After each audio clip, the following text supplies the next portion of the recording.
الحمد لله نحمده ونستعينه ونستغفره ونعوذ بالله من شرور أنفسنا ومن سيئات أعمالنا من يهده الله فلا مضل له ومن يضلله فلا هادي له وأشهد أن لا إله إلا الله وحده لا شريك له وأشهد أن سيدنا ونبينا ومولانا محمد اللهم صل على محمد وعلى آل محمد كما صليت على إبراهيم وعلى آل إبراهيم وبارك على محمد وعلى آل محمد كما باركت على إبراهيم وعلى آل إبراهيم في العالمين إنك حميد مجيد صلى الله عليه وآله وأزواجه وذرياته وأصحابه وأهل بيته أجمعين وأوصيكم عباد الله وإياي أولا بتقوى الله فإن التقوى رأس الأمور أما بعد فقد قال الله تبارك وتعالى في كلامه القديم أعوذ بالله من الشيطان الرجيم بسم الله الرحمن الرحيم ويوم يعض الظالم على يديه يقول يا ليتني اتخذت مع الرسول سبيلا يا ويلتى ليتني لم اتخذ فلانا خليلا لقد أضلني عن الذكر بعد إذ جاءني وكان الشيطان للإنسان خذولا صدق الله العظيم. وقال رسول الله صلى الله عليه وسلم الرجل على دين خليله فلينظر أحدكم من يخالل رواه أبو داود أو كما قال نبينا محمد مصطفى صلى الله عليه وسلم. அளவற்ற அருளாளன் நிகரற்ற அன்பாளன் ஏகநாயன் அல்லாஹ் ஒருவனுக்கு புகழனைத்தும் அல்ஹம்துலில்லாஹ். அந்த அல்லாஹுவை போற்றி புகழ்ந்ததன் பின்னால் இன்றைய குத்துபா பிரசங்கத்தை ஆரம்ப செய்கிறேன். சலாத்தும் சலாமும் எம் உயிரிலும் மேலான கண்மணி நாயகம் முஹம்மது முஸ்தபா ஸல்லல்லாஹு அலைஹி வஸல்லம் அன்னவர் மீதும் அன்னாரின் அடிச்சுவடுகளை அனுவரும் பிசகாது தமது வாழ்விலே பின்பற்றி வெற்றிகளை கண்ட அருமை சஹாபாக்கள், சாபியவங்கள், சபௌ சாபிகள், முஸ்லிமான முஃமினான ஆண்கள் பெண்கள் யாவர் மீதும் அல்லாஹ்வுடைய சாந்தியும் சமாதானமும் என்றென்றும் உண்டாவதாக. எல்லோர் நாள் உலகம் அழிந்ததற்கு பின்னால் மேலான ஜன்னத்துல் ஃபிர்தௌஸ் கூலியாக கிடைக்கட்டுமாக துஆ செய்கிறேன். அல்லாஹ் கபூல் செய்வானாக. அல்லாஹ்வினுடைய கடமையை நிறைவேற்றுவதற்காக அல்லாஹ் விரும்பக்கூடிய இடமாகிய அல்லாஹ்வினுடைய மாளிகையிலே நேர காலத்தோடு வந்திருக்கக்கூடிய அல்லாஹ்வின் நல்லடியார்களே, வாலிபர்களே, வயோதிபர்களே, சிறார்களே, வர இருக்கின்ற அல்லாஹ்வின் நல்லடியார்களே, அல்லாஹுவை எல்லா சந்தர்ப்பங்களிலும் பயந்து கொள்ளுமாறும், பள்ளிக்கு உள்ளே இருக்கின்ற போதும் வெளியில் இருக்கின்ற போதும், உள்ளூரில் இருக்கின்ற போதும் வெளியூரில் இருக்கின்ற போதும், தனிமையில் இருக்கின்ற போதும் கூட்டாக இருக்கின்ற போதும், அறிமுகமானவர்களுக்கு மத்தியிலும் அறிமுகம் இல்லாதவர்களுக்கு மத்தியிலும், இரவிலும் பகலிலும், இரகசியமாகவும் பரகசியமாகவும், செழிப்பாக சந்தோஷமாக இருக்கின்ற நிலைமையிலும் கஷ்டமான சோர்வான நிலைமையிலும் அல்லாஹ் பார்த்து கொண்டிருக்கிறான் என்ற சிந்தனையோடு எல்லா சந்தர்ப்பங்களிலும் பயந்து வாழ்ந்து கொள்ளுமாறு எனக்கும் உங்களுக்கும் அல்லாஹ்வை கட்டளையிட்டு வைக்கிறேன். எனவே அந்த அல்லாஹ்வை பயந்து இந்த உலகத்திலே வாழ்ந்து நாளைய மறுமை நாளை அல்லாஹ் எல்லோரையும் ஜன்னத்துல் ஃபிர்தௌஸ் என்ற அந்த சுவர்க்கத்திலே குளிர்காட்டி வைப்பானாக. அன்பான அல்லாஹ்வின் நல்லடியார்களே, பேரன்புமிக்க சகோதரிகளே, வாலிபர்களே, வயோதிபர்களே, அல்லாஹ் சுப்ஹானஹு வ தஆலா புனிதமான மார்க்கம் இஸ்லாம் என்ற அந்த மார்க்கத்தை அல்லாஹ் தந்திருக்கிறான். இந்த இஸ்லாம் என்ற புனிதமான மார்க்கத்திலே ஒரு மனிதனுடைய வாழ்வுக்கு தேவையான எல்லா அம்சங்களையும் அல்லாஹ் குர்ஆன் ஹதீஸினூடாக எங்களுக்கு சொல்லி தந்திருக்கிறான். அந்த வகையிலே இஸ்லாத்தின் பார்வையிலே புனிதமான ஒரு இபாதத், இஸ்லாத்தின் பார்வையிலே ஒரு வணக்கமாக இருக்கின்ற ஒரு விடயத்தை தான் உங்களோடு நான் பேசிக் கொண்டிருக்கிறேன். அன்பான அல்லாஹுவின் நல்லடியார்களே, தோழமை, ஃப்ரெண்ட்ஷிப், நட்பு என்ற அந்த பகுதியை இன்றைய குத்துபாவிலே உங்களோடு பகிர்ந்து கொள்ளலாம் நினைக்கிறேன். அன்பான அல்லாஹுவின் நல்லடியார்களே, தோழமை, ஃப்ரெண்ட்ஷிப், நட்பு என்று சொல்கின்ற போது அது இன்றி அமையாத ஒன்றாக இருக்கிறது. நண்பர்கள் இல்லாமல் யாருடைய வாழ்வும் இல்லை என்று சொல்கின்ற அளவுக்கு எல்லோருக்கும் ஏதோ ஒரு வகையிலே நண்பர்கள் இருக்கிறார்கள். ஸல்லல்லாஹு அலைஹி வஸல்லுடைய நண்பர்களும் 1,00,000க்கும் மேற்பட்டவர்கள் சஹாபாக்கள், நபி தோழர்கள். அன்பான அல்லாஹுவின் நல்லடியார்களே, ஒருவருக்கு எத்தனை நண்பர் வேண்டுமானாலும் இருக்கலாம், எத்தனை நண்பரும் இருக்கலாம், அல்லது நண்பர்கள் பலர் இருக்கலாம். ஆனால் இருக்கக்கூடிய நண்பர்கள் எப்படியானவர்களாக இருக்க வேண்டும்? இஸ்லாம் அந்த நண்பர்களுக்கு என்னென்ன வரையறை வைத்திருக்கிறது? நாம் தேர்வு செய்திருக்கின்ற நட்பு, ஃப்ரெண்ட்ஷிப், அதை இஸ்லாம் அனுமதித்ததா அனுமதிக்கவில்லையா என்பதை ஒரு கணம் நாம் ஒவ்வொருவரும் சிந்திக்க வேண்டும். எனவே அன்பான அல்லாஹுவின் நல்லடியார்களே, இஸ்லாம் யாரோடு நட்பு கொள்ள சொல்லுகிறது? நல்ல நட்பால், நல்ல ஃப்ரெண்ட்ஷிப்பால் நாம் அடையக்கூடிய நலவுகள் என்ன? கெட்ட நட்புகளால் எங்களுக்கு ஏற்படக்கூடிய விபரீதங்கள் என்ன?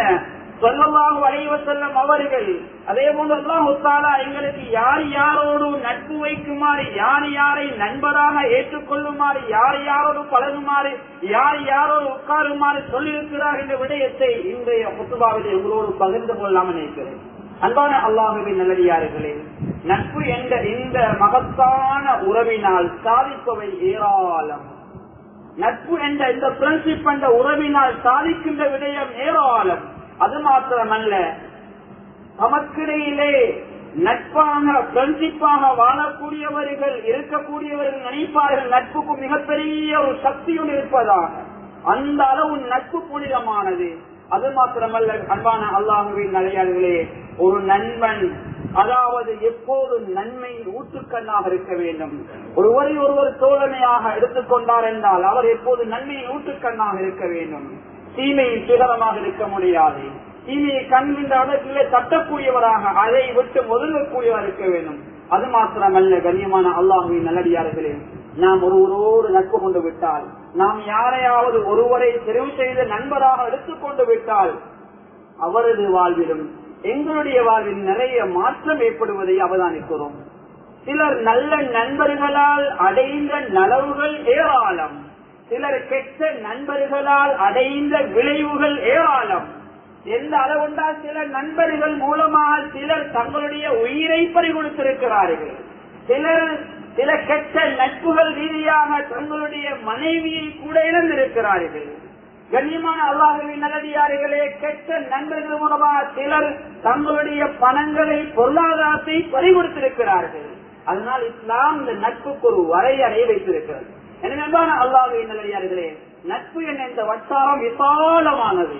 இவைகள் இந்த திம்பர்மணியிலே பேசி முடிக்க முடியாதது, விசாலமான ஒரு பகுதி. என்றாலும் சுருக்கமான சில விடயங்களை எங்களோடு பகிர்ந்து கொள்ளலாம் நினைக்கிறேன். கணவன் மனைவி என்று சொல்லக்கூடிய ஒரு நட்பு வட்டாரம், அதே போன்று பெற்றார் பிள்ளைகள் என்று சொல்லக்கூடிய ஒரு நட்பு ஃப்ரெண்ட்ஷிப் வட்டாரம், அதே போன்று சகோதரன் சகோதரி என்று சொல்லக்கூடியதும் ஒரு தோழமைதான். அதே போன்று மாமா மாமி, சாச்சா சாச்சி, பெரியம்மா பெரியப்பா என்று சொல்லக்கூடியதும் ஒரு ஃப்ரெண்ட்ஷிப், ஒரு உறவு முறைதான். அதே போன்று கண்ணியமான அல்லாஹ்வின் நல்லடியார்களே, ஆசிரியர் மாணவர்கள், அதே போன்று நிர்வாகிகள் ஜமாத்தாரிகள், அதே போன்று தொழிலாளி முதலாளிகள், அதே போன்று தொழிலாளிகள் முதலாளிகள், அதே போன்று அரசன் குடிமக்கள் என்று சொல்லக்கூடியதெல்லாம் ஒரு வகையிலே தோழமைதான்.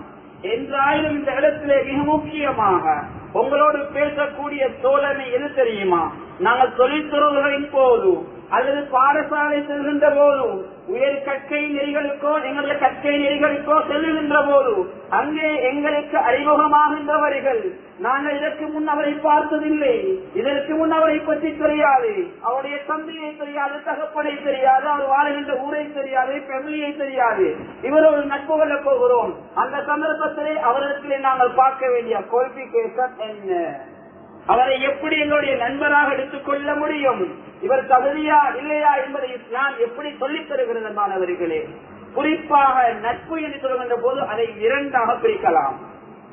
ஒன்று, நானும் நீங்களும் எங்களை படைத்த ரப்பு அல்லாஹுவை தோழரை கொள்வது.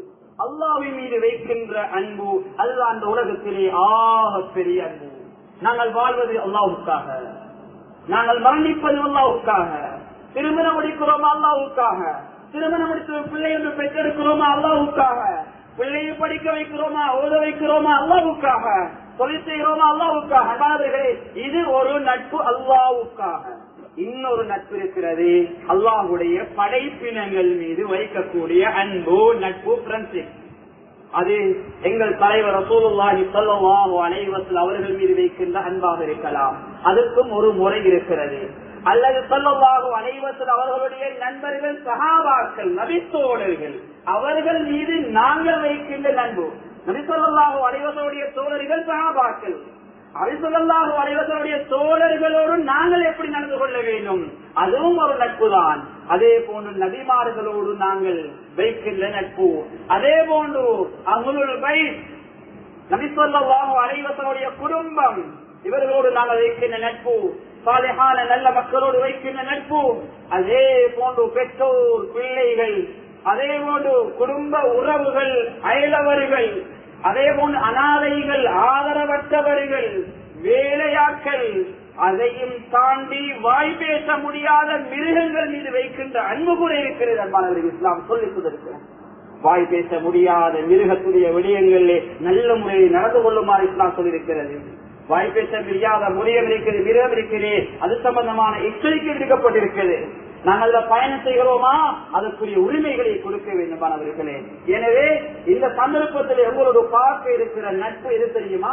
நாங்கள் ஒரு தொழிலுக்கு போகிறோம், அல்லது ஒரு கச்சேரிக்கு போகிறோம், அல்லது உயர் கல்விக்கு போகிறோம், அல்லது பாடசாலையிலே படிக்கிறோம், அல்லது நாங்கள் இருக்கக்கூடிய இடத்திலே அல்லது தூரத்தில் வந்து வச்சிருக்கிறார். இந்த சந்தர்ப்பத்தில் ஒரு நண்பரை நாங்கள் எப்படி தெரிவு செய்யலாம்? அந்த நண்பரை எப்படி இருக்க வேண்டும்? அன்பான அல்லாஹ்வின் நல்லடியார்களே, அந்த நண்பரை நாங்கள் தெரிவு செய்கின்ற போது மிக முக்கியமாக சில குவாலிபிகேஷனை பார்க்க வேண்டும். அந்த நண்பன் முஸ்லிமா முஃமினா என்பதை நாங்கள் பார்க்க வேண்டும். முஸ்லிம் முஃமினான நண்பர்கள் யாரு கிடைக்க இல்லையா, அதற்கு அடுத்ததாக அடுத்ததுக்கு போகலாம். ஆனால் முஸ்லிமான நல்ல நண்பர்கள் இருந்தால் அவர்களை தான் உற்ற நண்பர்களாக நாங்கள் தெரிவு செய்ய வேண்டும். அதே போன்று யாரை கண்டால் அல்லாஹ்வுடைய பயம் வருமோ, அல்லாஹ்வுடைய ஞாபகம் வருமோ, நாங்கள் முதலாவது வைக்கின்ற அன்பு இருக்கிறது, அல்லாஹ் மீது வைக்கின்ற அன்பு, அந்த அன்பு யாரோடு வைத்தால் அந்த அன்பு ஞாபகம் வருமோ, அவர்களைத்தான் முதலாவதாக நண்பராக தெரிவு செய்ய வேண்டும். அடுத்ததாக யாருடைய பேச்சை கேட்டால் எங்களுடைய ஈமானும் அறிவும் எங்களுடைய வாழ்விலே நல்ல விடயங்கள் கூடுமோ அப்படியானவர்கள். எங்களுடைய ஈமானை இல்லமாக்குற, நாங்கள் செய்கின்ற நலவுகளையும் அழித்து விடுகின்ற அப்படியானவர்களை நண்பராக எடுத்துக் கொள்ளக்கூடாது. யாருடைய பேச்சை கேட்டால், யாருடைய அறிவை கேட்டால் எங்களுடைய அறிவு எங்களுடைய ஈமான் கூடுமோ அவர்களோடு நட்பு கொள்ள வேண்டும். யாரோடு உட்கார்ந்தால் எங்களுக்கு கண்ணியமும் மரியாதையும் எங்களுக்கு ஒரு நல்ல அந்தஸ்து எங்களுடைய ஈமான் கூடுமோ, எங்களுடைய அறிவு கூடுமோ அப்படியானவர்களை நண்பராக தெரிவு செய்ய வேண்டும். அதே போன்று யாருடைய இபாதத்தை பார்த்தால், யாருடைய வணக்கத்தை பார்த்தால் அல்லாஹ்வுடைய ஞாபகம் வருமோ, மறுமையுடைய நினைவு வருமோ, சுவர்க்கத்திலே போய் இருப்பதை போல ஒரு ஃபீலிங் இப்படி வருமோ அப்படியானவர். இபாதத் செய்கின்றவர்கள் எல்லோரும் நண்பர்கள் அல்ல. சிலர் இபாதத் செய்வதே பெருமைக்காக இபாதத் செய்யக்கூடியவர்கள் எங்களுடைய நன்மை அல்ல, எங்களுடைய நண்பர் அல்ல. அன்பானவர்களே, அல்லாஹ்வுக்காக மறுமையுடைய சிந்தனை ஏற்படுத்தக்கூடிய, இபாதத்தில் ஈடுபடக்கூடிய இவர்கள் தான் எங்களுடைய நண்பர்கள். எனவே இப்படியான நண்பர்களை தெரிவு செய்து விட்டோமா, இவர்கள் தான் எங்களுடைய தோழர்கள். ஸல்லல்லாஹு அலைஹி வஸல்லம் அவர்கள் இந்த நட்பை அழகாக ஹதீஸ்களூடாக தெளிவாக சொல்லிக் கொண்டிருக்கிறார்கள். ஸல்லல்லாஹு அலைஹி வஸல்லம் சொல்கின்றார்கள், அல் முஃமினூன் கரஜுலின் வாஹிதின், முஃமின்கள் எல்லோரும் ஒரு மனிதரை போன்றவர்கள். வேறு பாசை பேசலாம், வேறு கலர்ல இருக்கலாம், வேற நாட்டில் இருக்கலாம், ஆனா முஃமின்கள் எல்லோரும் ஒரு மனிதரை போன்றவர்கள். இந்த இடத்துல நாங்கள் எல்லோரும் ஜும்மாக்கு வந்திருக்கிறோம், நாங்கள் எல்லாரும் ஒரு மனிதரை போன்றவர்கள். சுப்ஹானல்லாஹ், எவ்வளவு பெரிய உதாரணம். இன்னும் ஒரு ஹதீஸிலே ஸல்லல்லாஹு அலைஹி வஸல்லம் கமஸலில் ஜஸத், ஒரு உடம்பை போன்றவர்கள். முஃமின்கள் எல்லோரும், உலகிலே வாழக்கூடிய முஃமின்கள், உலகிலே வாழக்கூடிய முஸ்லிம்கள் ஒரு உடலை போன்றவர்கள். அந்த உடலை கைக்கு ஒரு வருத்தம் வந்தா இந்த உடம்பு அந்த வருத்தத்தை சகித்துக் கொள்ள முடியாம உடம்பு வருத்தப்படும். கண்ணியமானவர்களே, கைக்கு ஒரு வருத்தமா கண் தூங்க மறுக்கும், கால் நடக்க மறுக்கும். கண்ணுக்கு ஒரு வருத்தமா கை பிடிக்க மறுக்கும், கால் நடக்க மறுக்கும். உணவு சாப்பிட நாங்கள் விரும்ப மாட்டோம். ஏன்? உடம்புல ஒரு வருத்தம். அதை போல நான் முஸ்லிம் எல்லோரும் ஒரு மனிதரை போன்றவர்கள், முஸ்லிம் எல்லோரும் ஒரு உடம்பை போன்றவர்கள். இன்னும் ஸல்லல்லாஹு அலைஹி வஸல்லம் சொன்னார்கள், அல் முஃமினூன் அல் முஃமின் லில் முஃமின் கல் புன்யான். ஒரு முஃமின் இன்னொரு முஃமினுக்கு ஒரு கட்டிடத்தை போன்றவன். சுப்ஹானல்லாஹ், ஒரு கட்டிடம் எப்படி அழகா இருக்குது. ஒரு கல்லுக்கு மேல இன்னொரு கல், அந்த கல்லு கீழே உலாம இடையில பவுண்டு, அதுக்கு சீமெண்டிகள் கலக்கப்பட்ட கலவைகள் மண்ணோடு சேர்ந்து அந்த பில்டிங் எப்படி அழகா திறகிறது. அந்த கட்டிடத்துல ஓட்டைகள் கிடையாது. அந்த கட்டிடம் ஸ்ட்ராங்காக அழகா இருக்கிறது. பல வருடங்கள் நிலைத்திருக்கிறது. அந்த கட்டிடத்துக்குள்ள லட்சக்கணக்கான மக்கள் போய் வர முடியும். அந்தானவர்கள் அந்த கட்டிடத்தை போன்றவர்கள் தான் முஃமின்கள் எல்லோரும் என்று அழகான உதாரணத்தை ஸல்லல்லாஹு அலைஹி வஸல்லம் சொன்னார்கள். அது மாத்திரமல்ல, இன்னும் ஸல்லல்லாஹு அலைஹி வஸல்லம் சொன்னார்கள், லா தத்தகிது யஹூத வன்னஸாரா அவுலியா. உங்களுடைய நண்பர்களாக யஹூதி நஸராக்களை உற்ற நண்பராக நீங்கள் எடுத்துக் கொள்ளாதீர்கள். ஸல்லல்லாஹு அலைஹி வஸல்லம் ஹதீஸிலோட சொல்லித் தந்தார்கள். அது மாத்திரம் அல்லாஹ் பரிசுத்த அல் குர்ஆனிலே சொல்கிறான், இன் தம்சக்கும் ஹஸனத்துன் தஸூஹும் வ இன் துஸிபுக்கும் ஸய்யிஅத்துன் யஃப்ரஹு பிஹா. அல்லாஹ் சொல்கிறான், எப்படிப்பட்டவர்கள் என்றால் இஸ்லாத்தின் எதிரிகள், கெட்டவர்கள் நண்பர்களாக எடுத்தால் அவர்கள் எது செய்வார்கள் தெரியுமா? உங்களுக்கு ஏதாவது நலவு நடந்து விட்டால் அவர்கள் கவலைப்படுவார்கள். நல்ல நண்பர் எப்படி? எங்களுக்கு நலவு நடந்தால் சந்தோஷப்பட வேண்டும். இஸ்லாத்தின் எதிரிகள் கெட்டவர்கள் எப்படி இருப்பார்கள்? எங்களுக்கு நலவு நடந்தால் அவர்கள் கவலைப்படுவார்கள், வேதனைப்படுவார்கள். உங்களுக்கு ஏதாவது கெடுதி நடந்து விட்டால், உங்களுக்கு ஏதாவது ஆபத்து வந்து விட்டால் அவர்கள் சந்தோஷப்படுவார்கள். கண்ணியமானவர்களே, ஒரு முஃமினுடைய தன்மை அப்படி இல்லை. கஷ்டம் ஒன்று வந்து விட்டா அவர் தன்னுடைய கஷ்டத்தை போட்டு கவலைப்படுவார், அவருக்கு முதலில் செய்வார், ஹெல்ப்புகள் பண்ணுவார். ஆனால் நலவு ஒன்று நடந்து விட்டால் அதை வாழ்த்துவார், அதை அப்படியே தூக்கி விடுவார், அதற்கு மேலே பல நலவுகள் செய்ய வழிகாட்டுவார்களே. எனவே இஸ்லாம் சில நட்பின் வரையறைகளை சொல்லித் தந்திருக்கிறது. அது மாத்திரமல்ல, அன்பான அல்லாஹ்வின் நல்லடியார்களே, அல்லாஹ் கூட பரிசுத்த அல் குர்ஆனில் சொல்கிறான், யா அய்யுஹல்லதீன ஆமனுத்தகுல்லாஹ் வ கூனூ மஸ்ஸாதிகீன். ஏ ஈமான் கொண்ட மக்களே, அல்லாஹ்வை பயந்து கொள்ளுங்கள், மேலும் நீங்கள் உண்மையாளரோடு உட்காருங்கள் என்றெல்லாம் பரிசுத்த அல் குர்ஆனில் சொல்கிறான். என்னுடைய நண்பர்கள் யாரு தெரியுமா? உண்மையாளர்கள். சொல்லிலும் செயலிலும் உண்மையாளர் தான் என்னுடைய நண்பர்கள். சிலர் சொல்லுல உண்மையாளர் இருப்பார்கள், செயலில உண்மையாளர் இருக்க மாட்டார். அவர்கள் எங்களுடைய நண்பர்கள் அல்ல.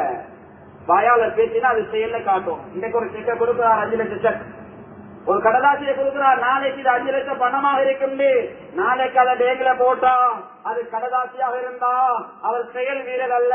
நாளைக்கு அது பணமாக இருந்தா அவர் செயல் வீரர். அவர் சொல்லிலும் உண்மையாளர், செயலிலும் உண்மையாளர். இவர்கள் தான் எங்களுடைய நட்பர்கள், இவர்கள் தான் எங்களுடைய தோழமைக்கு ஏற்றவர்கள். எனவே அல்லாஹ்வின் நல்லடியார்களே, சொல்லிலும் செயலிலும் உண்மையாளர்கள் தான் எங்களுடைய நண்பர்கள். அடுத்ததாக கண்ணியமான அல்லாஹ்வின் நல்லடியார்களே, தனிமைப்பட்டு போவதால், நண்பர் இல்லாது போவதால் நாங்கள் பல கஷ்டங்களை எதிர்கொள்வோம். ஒரு கஷ்டம் ஒன்று, துன்பம் ஒன்று வந்துவிட்டா சொல்றதுக்கு யாருமே இல்ல. அந்த கனவுகளை, அந்த கஷ்டங்களை உள்ளத்துல அடக்கி அடக்கி நாங்க கஷ்டப்பட்டு நாங்க நோயில விழுந்துருவோம். அதனால அந்த கஷ்டத்தை இன்னொருத்தர் சொல்லும் போது, நெருக்கமான ஒரு நண்பர்கள் சொல்லும் போது பகிர்ந்த துன்பம் அப்படியே கலைகிறது, இல்லமா போகுது. அதே போன்று கண்ணியமானவர்களே, துன்பம் என்று வரும்போது நண்பர் இருந்தால் அந்த துன்பத்தை இலகுவாக உள்ளத்திலிருந்து எங்கள்கிட்ட அகற்றிக் கொள்ளலாம். அந்த துன்பத்துக்குரிய நல்ல பரிகாரங்கள் அந்த நண்பர் சொல்லி தருவார். அதே போல ஒரு நலவு ஒன்று ஏற்படுகிறது, எங்களுக்கு ஒரு சந்தோஷம் ஒன்று ஏற்படுகிறது. கண்ணியமானவர்களே, அந்த சந்தோஷத்தை உள்ளத்திலே அடக்கிக் கொண்டிருப்பது ஒரு வகையான கஷ்டம்தான். நண்பர் ஒன்று இருந்து விட்டால், அல்லது நண்பர்கள் எங்களுக்கு இருந்து விட்டால், நண்பர்களிடத்திலே இந்த நல்லவை நாங்கள் சொல்லுகின்ற போது, இந்த சந்தோஷமான செய்தியை சொல்லுகின்ற போது அவர் சந்தோஷப்படுவார், வாழ்த்து சொல்வார். அதனால் பகிர்ந்த இன்பம் இரட்டிப்பாகிறது, பகிர்ந்த நலவு அதிகரிக்கிறது அன்பானவர்களே. எனவே நட்பு இருக்கின்ற போது துன்பத்தை இலகுவிலேயே கலைந்து கொள்ளலாம், கஷ்டங்களை இலகுவிலேயே நீக்கிக் கொள்ளலாம்.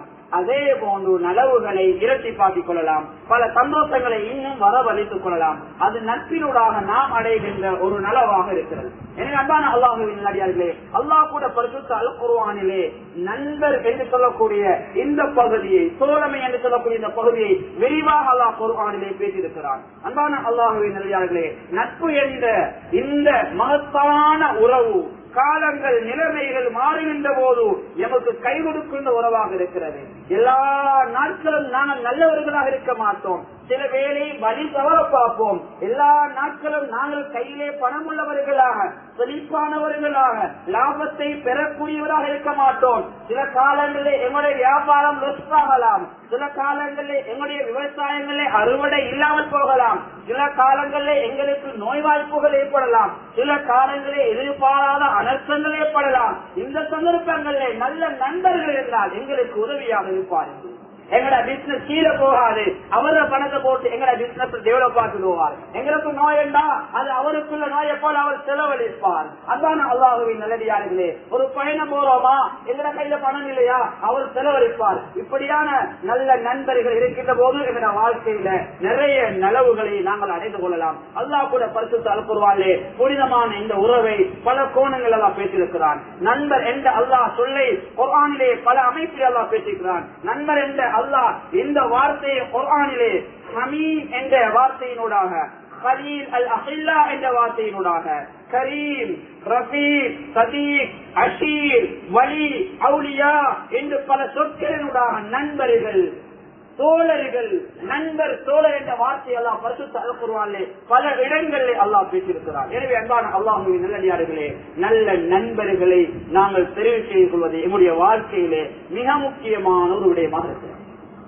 அல்லாஹ் கூட பரிசுத்த அல் குர்ஆனிலே சொல்கிறான், நல்லவர்கள், அல்லாஹ்வுக்காக நட்பு கொண்டு வாழக்கூடிய மக்கள், அவருக்கு கவலை இருக்காது. அலா இன்ன அவுலியா அல்லாஹி லா கௌஃபுன் அலைஹிம் வலா ஹும் யஹ்ஸனூன். அறிந்து கொள்ளுங்கள், நிச்சயமாக அல்லாஹ்வுடைய நேசர்கள், அல்லாஹ்வுடைய அவுலியாக்கள், லா கௌஃபுன் அலைஹிம், அவர்களுக்கு பயம் இருக்காது, அவர்களுக்கு கவலையும் இருக்காது என்று அல்லாஹ் சொல்லி காட்டுகிறான். அல்லதீன ஆமனூ வ கானூ யத்தகூன், நிச்சயமாக அவர்கள் அல்லாஹ்வை ஈமான் கொண்டு அல்லாஹ்வை பயந்தவர்களாக அந்த உலகத்திலே வாழ்வார்கள் என்ற செய்தியும் அல்லாஹ் குர்ஆனிலே சொல்லி காட்டுகிறான். எனவே அன்பான அல்லாஹ்வின் நல்லடியார்களே, நல்ல நண்பர்களை நாங்கள் தெரிவு செய்து கொள்ள வேண்டும். இந்த நட்பினூடாக நாம் அடைகின்ற நலவுகள், நான் ஆரம்பத்தில் சொன்னதை போல பகிர்ந்த துன்பம் அப்படியே கலைகிறது, பகிர்ந்த இன்பம் இரட்டிப்பாகிறது. அதே போல நாளை மறுமை நாள்ல அல்லாஹ்வுக்காக ஒரு மனிதன் அந்த உலகத்துல நட்பு கொண்டா, அல்லாஹ்வுக்காக ஒரு மனிதனை விட்டு நாங்க பாவத்துக்காக தூரமாகினா, இந்த நல்ல நட்பு இருக்குது, நாளைய கயாமத்துடைய நாள்ல அல்லாஹ்வுடைய நிழல் கிடைக்கும். அது மாத்திரமல்ல, இன்னும் ஒரு சிறப்பு, ஒளியிலான மேடையிலே மாலை மறுமை நாங்கள் இருப்போம். அது மாத்திரமல்ல, இன்னும் ஸல்லல்லாஹு அலைஹி வஸல்லம் அவர்கள் சொல்கின்ற ஹதீஸ் குத்ஸிலே வரக்கூடிய விடயம், அல்லாஹ் சொல்கிறார், வஜபத் மஹப்பத்தி லில் முத்தஹாபீன ஃபிய வல் முத்தஜாலிஸீன ஃபிய. வஜபத் மஹப்பத்தி, என்னுடைய அன்பு வாஜிபாகிவிட்டது. எனக்காக யாரெல்லாம் இப்படி அன்பு வைக்கிறாங்களோ, எனக்காக யாரெல்லாம் இப்படி உட்கார்ந்து கொண்டிருக்கிறாங்களோ அவங்களுக்கு அன்பு வைப்பது, அவங்கள் மீது இரக்கத்தை காட்டுவது எனக்கு வாஜிப், கட்டாயம் என்பதாக அல்லாஹ் ஹதீஸ் குத்ஸிலே சொல்லி காட்டுகிறான். எனவே அல்லாஹ்வுக்காக நானும் நீங்களும் பிறரை நேசித்தால் அல்லாஹ் எங்களுக்கு அன்பு காட்டுவான். அல்லாஹ்வுடைய நேசம் எங்களுக்கு வாஜிப் என்பதாக ஹதீஸ் குத்ஸிலே அல்லாஹ் சொல்லி காட்டுகிறான். அது மாத்திரமல்ல, அன்பான அல்லாஹ்வின் நல்லடியார்களே, ஒரு நண்பன் நல்ல நண்பரோடு தான் இருக்க வேண்டும். என்னன்னா, நட்பு இருக்குது, அது சாதாரணமானதல்ல. இந்த உலகத்திலே நிறைய விடயங்களை, மாற்றங்களை ஏற்படுத்தக்கூடியது. அதே போல நல்ல நண்பர்கள் எங்களுக்கு கிடைத்து விட்டால் நாளைய கயாமத்துடைய நாளையிலே நாங்கள் நல்ல நண்பரோடு சுவர்க்கத்தில் இருப்போம். கெட்டவர்கள் எங்களுக்கு நன்றாக கிடைத்து விட்டால் நாளைய கயாமத்துடைய நாளையிலே நாங்கள் கெட்டவர்கள் நரகத்தில் இருப்போம். நவுதுபில்லாஹ், அல்லாஹ் பாதுகாக்க வேண்டும். அதனால் ஸல்லல்லாஹு அலைஹி வஸல்லம் சொன்னார்கள், அர்ரஜுல் அலா தீனி கலீலி ஃபல்யன்துர் அஹதுக்கும் மை யுஹாலில். ஸல்லல்லாஹு சொன்னார்கள், ஒரு மனிதன், அந்த மனிதன் என்ன செய்கிறான், அந்த மனிதனுடைய உறவு, அந்த மனிதனுடைய நண்பனுடைய மார்க்கத்தில் அவன் இருக்கிறான். ஃபல்யன்துர் அஹதுக்கும் மை யுஹாலில். யாராவது ஒருவர் இன்னத்தர பார்த்து விளங்க வேணுமா, அவர் யாரோடு பழகிறார், அவரை பாருங்க, நிச்சயமாக அவரை பார்த்தா அவரது நண்பர் அப்படித்தான் இருப்பார். எனவே 2 பேர் நல்லவர்களாக இருந்தா அவங்க 2 பேரும் நல்லவர்கள் தான். அவர்கள் சேரக்கூடிய இன்னும் 2 பேர் இன்னும் 3 பேர் அவங்க நல்லவராக இருப்பார்கள். கெட்ட ஒருவர் நண்பராக இருந்து விட்டால் அவரோடு சேரக்கூடிய மற்றவர் கெட்டவராகத்தான் இருப்பான் என்ற செய்தியை ஸல்லல்லாஹு தெரிவித்தார்கள். அபூதாவுத் வரக்கூடிய ஹதீஸ். எனவே அல்லாஹ் நல்லடியார்களே, நல்ல நண்பர்களை எங்களுக்கு நாங்கள் தெரிவு செய்து கொள்ள வேண்டும். அது மாத்திரமல்ல, அல்லாஹ்வுக்காக நேசிப்பது நம்முடைய வாழ்க்கையில் நிறைய மாற்றங்கள் ஏற்பட வேண்டும். ஒன்று, அல்லாஹ்வுக்காக நாம் நேசித்து விட்டால் துண்டிக்கவோ வெறுக்கவோ கூடாது. ஒரு கஷ்டப்பட்டு வருகிறது, அவரை விட்டுட்டு போக கூடாது. அவர்கிட்ட பணம் இல்லாம போது லொஸ் ஆகிறாரே, நல்ல நண்பர் லொஸ் ஆகும் போது அந்த நண்பரை விட்டுட்டு போக மாட்டார். அவருக்கு ஆபத்து வந்து விட்டது, அவர் விபத்துல சிக்கிறாரு, கால் இல்லாம போகுது, அதற்கு பின்னால இருந்த நண்பன் ஓடி போக மாட்டாரு, அவரோடு நண்பராக இருப்பார். நல்ல நண்பர் துண்டிக்கவோ வெறுக்கவோ மாட்டார். இரண்டாவது, கண்ணியமானவர்கள், அவருக்கு கிடைத்ததை நினைத்து சந்தோஷப்படுவார், அதை கொண்டு பொறாமைப்பட மாட்டார். நண்பருடைய அடையாளம் இன்னத்திற்கு ஏதாவது ஒன்று கிடைச்சிட்டா, கண்ணியமானவர்களே, அந்த நண்பர் ஏன் நண்பருக்கு கிடைச்சிட்டேன்னு சொல்லி கவலைப்படக்கூடாது, அவருக்கு துவா செய்யணும், பொறாமப்படக்கூடாது. இல்லை, மற்றவருக்கு கிடைத்ததை நினைத்து இவர் சந்தோஷப்படுவார், இவர் துவா செய்வார், அவர் தான் நண்பர். அடுத்ததாக கண்ணியமான 3வது விடயம், அவருக்காக மறைமுக துவா கேட்பார். ஒரு நண்பரிடத்துல குறைந்த பார்த்துட்டாரா, ஒரு நண்பர் கஷ்டத்துல விழுந்துட்டாரா, அவருக்காக வந்து தனிமையில இந்த நண்பரை கொஞ்சி சொல்றதுக்கு பின்னால, யா அல்லாஹ், ஏன் நண்பன் இப்படி ஒரு தவறு செய்யறார், இதுக்கு முன்னூறு காணையில முதலாவது நான் பார்க்கிறேன் என் நண்பன் அடிப்படையில, எனவே என் நண்பன் இந்த பாவத்தை அகற்றியா அல்லாஹ், நண்பனை நல்லவனாக்கிறியா அல்லாஹ், அல்லாஹ்ட்ட நாங்க முதலாவது செய்யணும். அன்பானவர்களே, எனவே இந்த நண்பனுடைய விடயத்திலே 3வது பேசப்பட்ட விடயம்.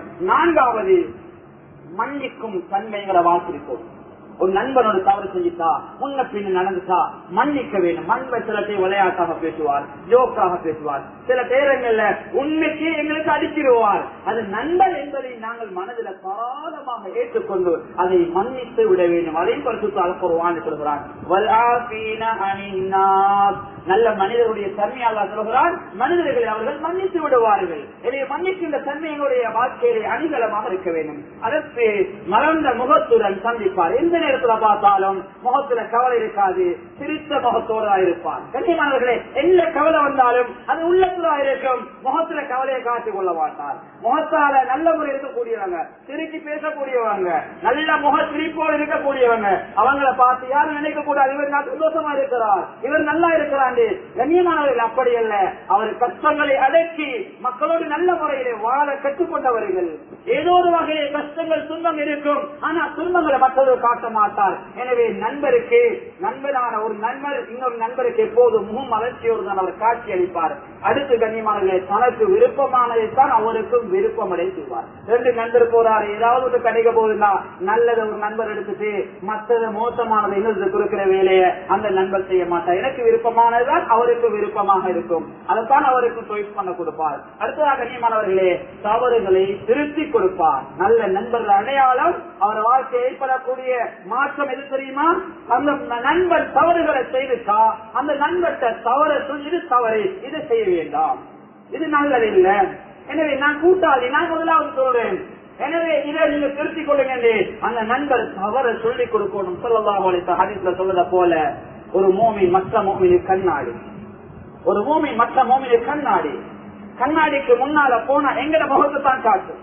எங்கட முகத்துல ஒரு அழுக்கு பதிருக்குதா, நஜீஸ் பதிருக்குதா, அதைத்தான் எங்களை காட்டும். அதே போல ஒரு கூட்டாளி, ஒரு நண்பர் உண்மையான குறையா அவருக்கு சொல்லணும். கண்ணாடிய போல இருக்கணும். கண்ணாடி இல்லாம முகத்துக்கு முன்னால புகழ்றது, வெளியில போய் பேசுறது, இப்படியான நண்பர் இருக்கக்கூடாது. அடுத்ததாக கண்ணியமானவர்களே, இரக்கமாக அன்பாக நடக்க வேண்டும். அவர்களுக்கு இரக்கமாக நடக்க வேண்டும். அதே போன்று புறம் கோல் கெட்ட விடயங்கள் பேசக்கூடாது. அடுத்ததாக தனது குறைகளை மறைப்பதை போல தனது நண்பனின் குறைகளையும் மறைக்க பழகிக் கொள்ள வேண்டும். இன்று சிலர் என்ன செய்கிற, தந்த குறைய மறைச்சிடுவாரு, நண்பண்ட குறைய இன்னும் பல நண்பர்கள் சொல்லுவாரு. 10 பேர் நண்பராக இருக்கலாம், ஆனா 10 பேருக்கு தான் அந்த விஷயம் ஒரு மனிதனுடைய குறை விளங்கணும். அதை இன்னும் சற்ற போனா அது உண்மையான நட்பு அல்ல, ஒரு மூமினுடைய நட்பு அல்ல. அன்பானவர்களே, எனவே குறைகளை நாம் மறைக்க வேண்டும். அடுத்ததாக அவர் நேசிக்க வேண்டும், அவரால் நேசிக்கப்படவும் வேண்டும். இவர் அவரை விரும்பணும், அவரும் இவரை உளமாற விரும்ப வேண்டும். இன்று சிலர் எப்படி அவரை விரும்புகிறார், அவர் விரும்புகிறா, அந்த நட்புல பரக்கத்தை வாழ்க்கையில செழிப்பை ஏற்படுத்த முடியாது. அதனால கண்ணியமானவர்கள் நட்பை எப்படி வளர்க்கலாம்? நட்பை வளர்க்கறதுக்கு எங்களுக்குள்ள சலாம் சொல்லிக் கொள்வோம். எப்போது சந்திச்சாலும் சலாம் சொல்லி பேசுவோம். ஒரு நாளைக்கு 10 முறை தான் நண்பர்கள் சந்தித்து போகிறார்களா, சலாத்தை கொண்டு ஆரம்பிப்போம், சலாத்தை கொண்டு பிரியணும். அந்த நட்புல அல்லாஹ் பரக்கத்தை வச்சிருக்கிறான். அன்பை அதிகரிக்க அடுத்ததான் அன்பளிப்புகள் கொடுக்க வேண்டும். ஸல்லல்லாஹு அலைஹி வஸல்லம் அவர்கள் ஹதீஸ்களுடைய சொல்லி தந்த விஷயம் தான். குர்ஆன் அல்லாஹ் சொல்றான், வலா தன்ஸவுல் ஃபضل பைனக்கும், உங்களுக்கு மத்தியில் அன்பளிப்பு கொடுப்பதை நீங்க மறந்துடாதீங்க. அன்பளிப்பு கொடுங்க என்று செய்து பரிசுத்த அல்லாஹ் குர்ஆனில் சொல்றான். எனவே கண்ணியமானவர்கள் அன்பளிப்பு கொடுக்கிற போது நட்புகள் வளரும். அதே போன்று எப்போது முகமலர்ச்சியாக இருக்க வேண்டும், நன்மையான விடயங்கள் எப்போது உதவியாக இருக்க வேண்டும், கெட்ட விடயங்களிலே அந்த நண்பருக்கு உதவியாக இருக்கக்கூடாது. அடுத்த விடயம் அன்பான அல்லாஹ்வின் நல்லடியார்களே, இது நல்ல நண்பனுடைய வாழ்க்கையில் ஏற்படக்கூடிய நலவுகள். அதே போன்று தீய நண்பர்களால் ஏற்படக்கூடிய விளைவுகள். தீய நண்பர்கள் கிடைச்சிட்டா கண்ணியமானவர்கள் நாங்க எங்களோட வாழ்க்கையை நாசமாக்கிடுவோம். ஒன்று, இன்னொன்று அவரால் அந்த மனைவியுடைய வாழ்க்கை நாசமாயிடும். இன்னைக்கு சிலருடைய நட்பு எப்படி இருக்குது, எங்கட கூட்டாளி அது அவர் எங்களோட தான் கூட்டாளி, எங்களோட தான் ஃப்ரெண்ட், எங்கட மனைவியோட அல்ல, எங்கட பெண் பிள்ளையோட அல்ல. கண்ணியமானவர்களே, இன்றைக்கு என்ன நடக்கிறது, சில நண்பர்கள் தந்த மனைவியை நண்பருக்காக பறி கொடுத்திருக்கிறார்கள். இவரோட கூட்டாளி தந்த மனைவியை அவர் தூக்கிட்டு போயிட்டார், பிள்ளையை தூக்கிட்டு போயிட்டார். கள்ள தொடர்புகள், இவர் இல்லாத நேரத்தில் அந்த நண்பர் வந்து வேற வீட்டுக்கு போறது. அன்பானவர்களே, சர்வசாதாரணமானதற்கு எங்க விட்டு தவறு, நண்பரை தெரிவு செய்வோர் விட்டு தவறு. அன்பானவர்களே, எனவே மகுரம் பேணப்படவே. நண்பர் என்பது வீட்டு ரூம் முழுக்க வருவரைக்கும் அல்ல, நண்பர் என்பது வீட்டு வாசல் வரைக்கும் தான், வீட்டு உள்ள வரைக்கும் தான், படுக்கிற அறை வரைக்கும் நண்பர் அல்ல. அன்பானவர்களை அவர்களை முறையோடு வைத்துக் கொள்ள வேண்டும். அதே போன்று எம்மோடுதான் நண்பரே தவிர என் மனைவியோட என் வீட்டில் உள்ள பெண் பிள்ளைகளோட அல்ல. அன்பானவர்கள் எந்த விஷயத்துல கவனம் எடுத்துக் கொள்ளணும். அடுத்தது கெட்ட நண்பர்களால் ஏற்படக்கூடிய இன்னொரு வழிதான் கொள்ளை அடித்தல், கடைசி கப்பம் பெற. இன்னைக்கு சில இடங்களை நாங்க பாக்குறோம், அந்த நண்பர்களால் கடத்துறது, கொலை செய்வது, கப்பம் பெறுகிறது, இப்படியான விடயம் சர்வசாதாரணமாக நடக்குது. அது மாத்திரமல்ல, எந்த அளவுண்டா சில நண்பர்களால் என்ன நடக்குது, அந்த நண்பருடைய மனைவியும் கெட்டு போயிருக்கிறான், பிள்ளைகள் கெட்டு போயிருக்கிறாங்க. ஒரு போதை வச்சுக்கான ஒருத்தர் அவரோட நண்பராக இருக்கிறாரு, அவரை வீட்டுக்கு கூட்டு வரவே என்ன செய்யறது, அந்த போதை வச்ச அந்த வீட்டுல பிள்ளை பழக்கிறாரு. சில வேளை அந்த பிள்ளைகளை கூட அவர் நினைச்சுவார், அவர் ஆசைக்கு அடிமையாக்கிடுவாரு. அன்பானவர்கள், கெட்ட நண்பால் எங்களுடைய பிள்ளையுடைய எதிர்காலத்தை கூட சீராக்கக்கூடிய, அதாவது சீர் கெடுக்கக்கூடிய ஒரு நிலைமை ஆராய்வது அல்லாஹ் பாதுகாக்கிறது. அன்பான அல்லாஹ்வின் நல்லடியார்களே, அல்லாஹ் கூட பரிசுத்த அல் குர்ஆனில் சொல்கிறான், நல்ல நண்பர்களாக இருக்க வேண்டாம். நல்ல நண்பர்கள் இல்லை என்ற நாளை மறுமையினாலே நாங்கள் கவலைப்படுவோம். நாளையிலே அநியாயக்காரன் தன்னுடைய கையை கடித்து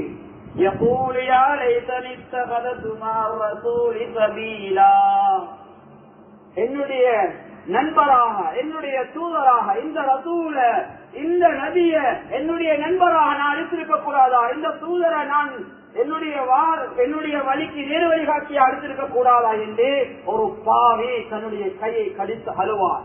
ஏன் இந்த உலகத்தில் நல்ல நண்பரை அல்லாஹ் அந்த அடியானுக்கு முன்னால் வைத்திருந்தான். நல்ல நண்பரை விட்டுவிட்டு கெட்ட நண்பரை தெரிவு செய்தால் நாளை மறுமையினால் கை செய்யப்படுகிறார். தொடர்ந்து அல்லாஹ் சொல்கிறான், யா வைலதா லைதனி லம் அத்தகிது ஃபுலானன் கலீலா. அந்த மனிதன் மேலும் கவலைப்படுவார், எனக்கு ஏற்பட்ட கை சேதமே, எனக்கு ஏற்பட்ட நஷ்டமே, இந்த மனிதரை நான் நண்பராக எடுத்திருக்காமல் இருக்க வேண்டுமே, இவரை நண்பராக எடுத்ததால் எனக்கு இவ்வளவு பெரிய ஒரு நிலைமை ஏற்பட்டிருக்கிறது என்று இவரை நான் நண்பராக எடுக்காம இருந்தா நல்லமே, ஒரு நல்ல இந்த தூதரை நண்பராக எடுத்திருந்தா நல்லமே என்று மாலை மறுமையினால கவலைப்படுவான்.